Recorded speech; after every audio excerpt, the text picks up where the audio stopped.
Dear students, आज हम पढ़ने जा रहे हैं एक बहुत इम्पोर्टेंट विषय जिसके बिना केमिस्ट्री समझिए अधूरी है। वो है स्टीरियो केमिस्ट्री। तो इस विषय के बारे में पढ़ने से पहले थोड़ा हम कंट्रीब्यूशन देखें कि किन किन लोगों ने कंट्रीब्यूट किया आज की जो हम स्टीरियो केमिस्ट्री पढ़ते हैं उसके पीछे। तो कुछ ऐसा है कि 17वीं सेंचुरी में फिजिसिस्ट थे क्रिश्चियन हाइजेंस। जिन लोगों ने फिजिक्स पढ़ी है वो जानते होंगे, जिन्होंने प्लेन पोलराइज लाइट डिस्कवर करी। फिर कार्ल विलियम शील जो है, इन्होंने 1819 में डिस्कवर करा, ये खोज करी कि टार्ट्रिक एसिड का मिक्सचर होता है।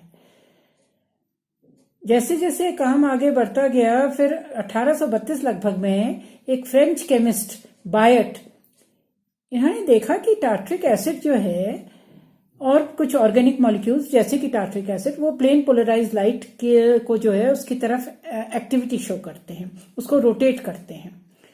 और 1842 में ऐतिहासिक काम हुआ।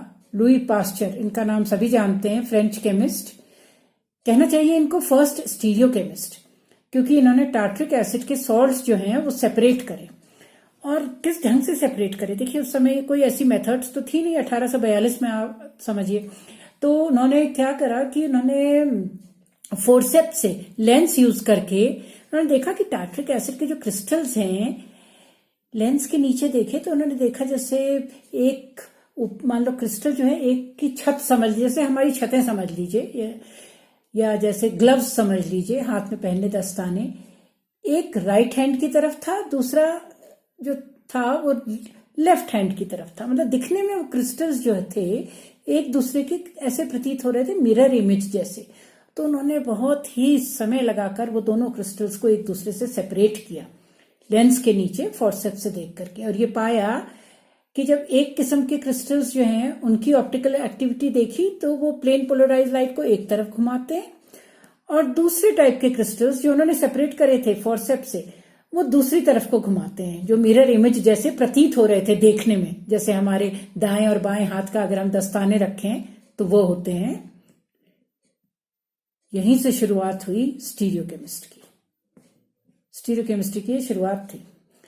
इसके बाद का कंट्रीब्यूशन जो है वो जाता है बॉन्टॉफर लेबल को, जिनको पहला पुरस्कार मिला इसका केमिस्ट्री का। तो क्यों उन्होंने खोजा कि कार्बन जो है, आप पढ़ भी चुके होंगे कि टेट्राहेड्रल होता है। 1901 में मिला इन्हें ये पुरस्कार, and that was game changing. यहीं से जो है स्टीरियो केमिस्ट्री लगातार आगे बढ़ती चली गई।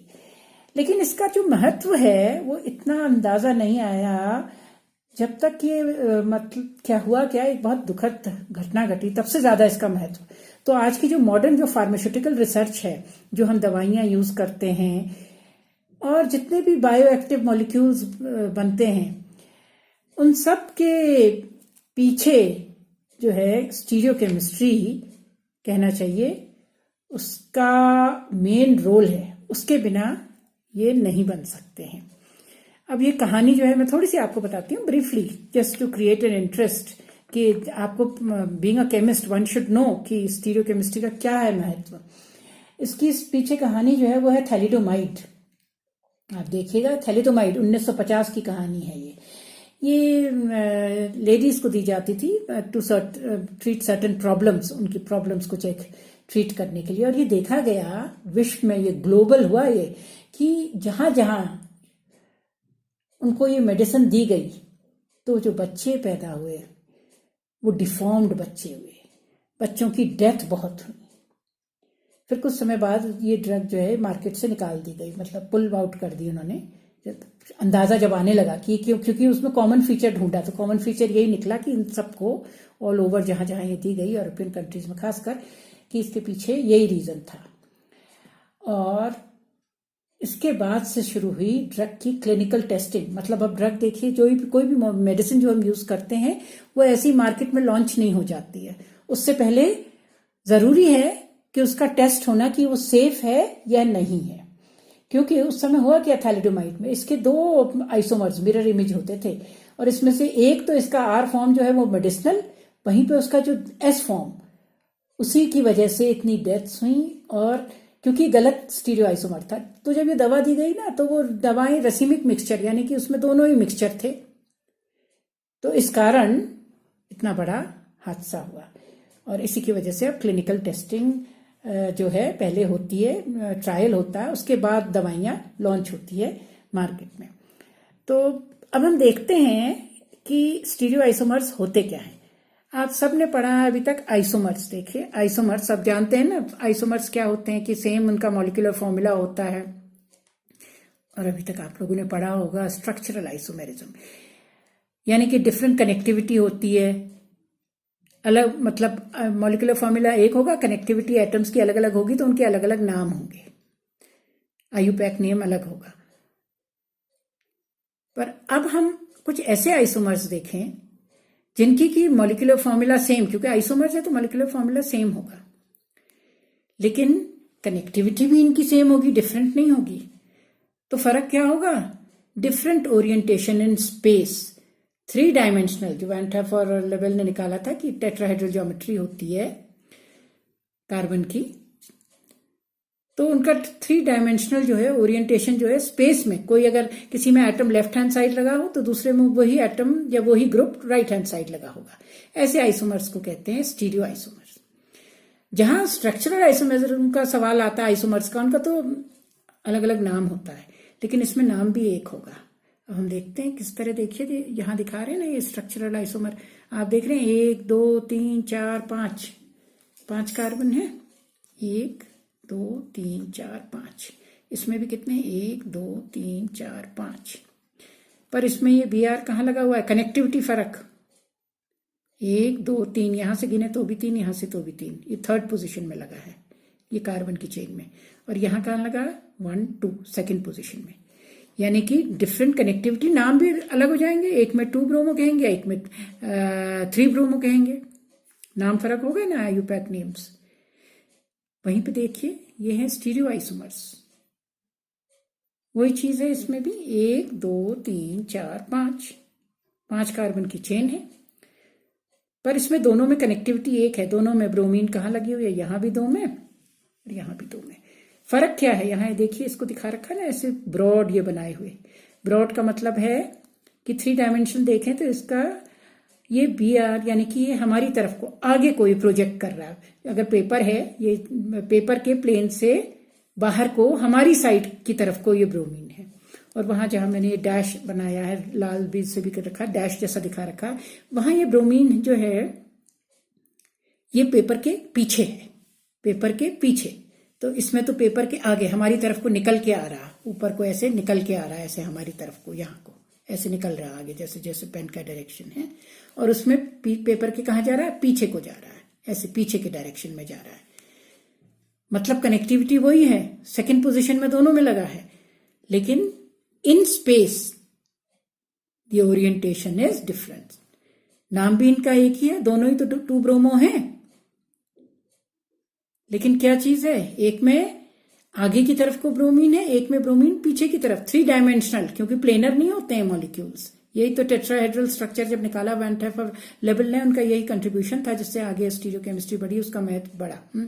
अब देखिए ये स्टीरियो आइसोमर्स, यानी कि अब हम स्ट्रक्चरल तो हम समझ गए किस तरह से होते, कनेक्टिविटी फर्क, और आप कई पढ़ चुके हैं इनके पहले, पोजिशन आइसोमर्स हैं, functional group isomers, chain isomers, ये पढ़।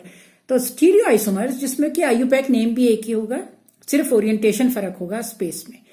इनको किस तरह हम क्लासिफाई, हम सिर्फ इसका इंट्रोडक्शन देख रहे हैं, क्लासिफिकेशन देख रहे हैं इसमें। तो कन्फिगरेशनल और कन्फर्मेशनल, ये 2 ब्रॉड इसके क्लासिफिकेशन होते हैं। कन्फिगरेशनल आइसोमर्स यानी कि वो स्टीरियो आइसोमर जो हम सेपरेट भी कर सकते हैं। और कन्फर्मेशनल ऐसे होते हैं, इनका ये सेपरेशन नहीं होता है इनका, मतलब क्योंकि कार्बन कार्बन सिंगल बॉन्ड से ऐसा रोटेशन होता है कि एक से दूसरे, आपने कभी सुना कि कन्फर्मेशनल में आपने पढ़ा भी होगा, जैसे ईथेन का 2 फॉर्म एक्लिप्स्ड हो गया, ईथेन, यहाँ ईथेन ड्रॉ कर रखा है, ये आगे का कार्बन, ये इसके पीछे का कार्बन, जो पॉइंट है वो आगे का कार्बन दिखा रहा है। तो 3 उसमें लगे हैं, 3 पीछे वाले कार्बन में लगे हुए हैं हाइड्रोजन। तो आप लोगों ने कभी नहीं सुना होगा कि आप प्रिपरेशन दीजिए स्टैगर्ड का ईथेन का, या आप प्रिपरेशन दीजिए एक्लिप्स्ड ईथेन का। नो, चाहे वो एक्लिप्स्ड स्ट्रक्चर हो, चाहे वो स्टैगर्ड हो। अभी इसमें हम डिटेल में पढ़ेंगे एक एक करके सब। तो वो सारे कहने का मतलब है कन्फर्मेशनल आइसोमर्स एक दूसरे से अलग नहीं हो सकते हैं, क्योंकि ये एक दूसरे में इंटर कन्वर्ट लगातार होते रहते हैं due to carbon carbon single bond rotation. They can not be separated. On the other hand configurational isomers जो होते हैं, इनका अलग अलग वजूद होता है, ये एक दूसरे से सेपरेट हो सकते हैं। कन्फिगरेशनल को फिर फर्दर हम डिवाइड करते हैं इनैंशियोमर्स और डायस्टीरियोमर्स। इनैंशियोमर्स हमारे वो कन्फिगरेशनल आइसोमर होते हैं जो कि एक दूसरे के मिरर इमेज, अब मिरर इमेज तो होंगे, लेकिन कैसी mirror image? Non super imposable, इनको कहते हैं इनैंशियोमर्स। तो non super imposable mirror image वाले ये हमारे, ये देखिए ये है नॉन मॉलिक्यूल है लैक्टिक एसिड, ये उसकी मिरर इमेज है। आप देख रहे हैं पीछे बीच में मिरर रखा, तो ये मिरर इमेज है। अब इसको पकड़ के आप पूरा ऐसे इसके ऊपर खिसकाइए तो आप देखेंगे एक दूसरे को सुपर इम्पोज नहीं करते हैं, यानी कि OH के ऊपर क्या आ जाएगा? H, और H के ऊपर OH, तो एक दूसरे को ढक नहीं रहे ना, सुपर इम्पोज नहीं कर रहे हैं। तो कैसे इमेजेस होंगे? Non super imposable mirror image है, लेकिन ऐसे पकड़ के इसको पूरा मॉलिक्यूल को स्लाइड करा तो एक दूसरे को सुपर इम्पोज नहीं करते हैं। सुपर इम्पोज कब करते? जब ये वाले OH के ऊपर ये OH आता, जो कि नहीं आ रहा है क्योंकि ये दूसरी तरफ को है, इसकी कनेक्टिविटी ही ऐसी है, स्पेस में अलग है, तभी तो स्टीरियो आइसोमर है लैक्टिक एसिड।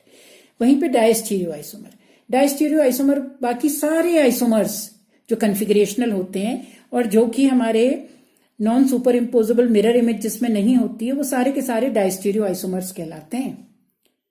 अब ये डायस्टीरियो आइसोमर्स जो हैं, मतलब सारे कन्फिगरेशनल आइसोमर, कन्फर्मेशनल को छोड़ के कन्फिगरेशनल जो एक दूसरे से अलग हो सकते हैं, वो सारे क्या हो गए? Diastereo isomer. डायस्टीरियो आइसोमर उसमें से भी कौन से हुए? जो कि मिरर इमेज रिलेशन नहीं शो करते हैं। अब ये डायस्टीरियो आइसोमर दो किस्म के हो सकते हैं, फिर से ज्योमेट्रिकल या ऑप्टिकल। ये जो हमने यहाँ एनांशियोमर देखा, ये ऑप्टिकली एक्टिव था, पर था मिरर इमेज। पर ये वाला भी ऑप्टिकली एक्टिव है, डिटेल में हम बाद में पढ़ेंगे, अभी तो सिर्फ इनका मैं ब्रीफ ओवरव्यू यानी कि क्लासिफिकेशन सा दे रही हूँ। तो ये ऑप्टिकली एक्टिव है लेकिन मिरर इमेज नहीं है। तो डायस्टीरियोमर कौन से? ज्योमेट्रिकल मोस्ट कॉमन एग्जाम्पल सिस और ट्रांस। ये 1 2 3 4 कार्बन है, तो ब्यूटीन जहां एक तरफ है वहां सिस, जहां ये ऑपोजिट साइड है वो ट्रांस। और वहीं पे ऑप्टिकली एक्टिव है। अब आप देख रहे हैं 1 2 3 4, चलिए 4 हैं इसमें भी ब्यूटेन, ये 4 यहाँ भी, लेकिन ये एक दूसरे की मिरर इमेज थोड़ी है। ये Br और Br वाला हिस्सा मिरर इमेज है, लेकिन OH और OH अगर बीच में ये मिरर हो तो इसकी इमेज थोड़ी है, पर है ये ऑप्टिकली एक्टिव, जिसका हम डिटेल में विस्तृत इसके बारे में, हर एक के बारे में हम इसके आगे के लेक्चर्स में देखेंगे। तो कहने का मतलब ये है कि स्टीरियो केमिस्ट्री के बिना केमिस्ट्री अधूरी है। स्टीरियो आइसोमर्स में अभी तक आपने पढ़ा है जो, वो पढ़ा है स्ट्रक्चरल आइसोमर्स, जिसमें कि मॉलिक्यूलर फॉर्मूला तो आइसोमर सब में एक सा होगा, कनेक्टिविटी इसमें एटम्स की अलग अलग होती है। ये आप विस्तृत रूप से अभी तक पढ़ चुके हैं। अब आईयूपैक नेम भी फर्क होते हैं, स्ट्रक्चरल आइसोमर्स के आपने पढ़ा ही होगा।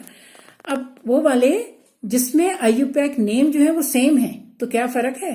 फर्क यह है कि ऐसे आइसोमर्स में कनेक्टिविटी जो है वो भी सेम होती है, तो नेम भी सेम हुआ आईयूपैक, लेकिन इनका ओरिएंटेशन स्पेस में फर्क होता है। एक में एक ग्रुप अगर लेफ्ट हैंड साइड में लगा हो तो दूसरे में वो राइट हैंड साइड में, यानी कि एक में अगर ग्रुप हमारी तरफ आ रहा हो तो दूसरे में वो ग्रुप प्लेन के पीछे जा रहा होता है। प्लेनर नहीं होते हैं स्ट्रक्चर, 3 डायमेंशनल स्ट्रक्चर होते हैं। और ये स्टीरियो आइसोमर्स को हम फिर फर्दर डिवाइड कर सकते हैं किसमें? Configurational and conformational. These configurational and conformational को हम एक दूसरे से अलग नहीं कर सकते हैं, क्योंकि ये लगातार एक दूसरे में चेंज होते रहते हैं रूम टेम्परेचर, क्योंकि कार्बन कार्बन सिंगल बॉन्ड इसमें रोटेशन होता है, चेंज होते रहते हैं एक दूसरे में। कन्फिगरेशनल जो है ये आइसोलेट हो जाते हैं। इसमें फिर हम इनका क्लासिफिकेशन फर्दर करते हैं मिरर इमेज वाली टाइप में, और दूसरे जो मिरर इमेज जिनमें रिलेशन नहीं होती है।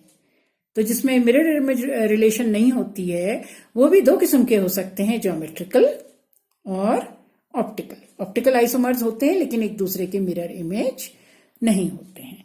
सो that is all for today on this topic stereochemistry. We will further continue after this brief introduction. ये सिर्फ इसके विषय में एक ब्रीफ इंट्रोडक्शन सा था. अब हम डिटेल में धीरे धीरे आगे इनके विषय में एक एक करके पढ़ते जाएंगे.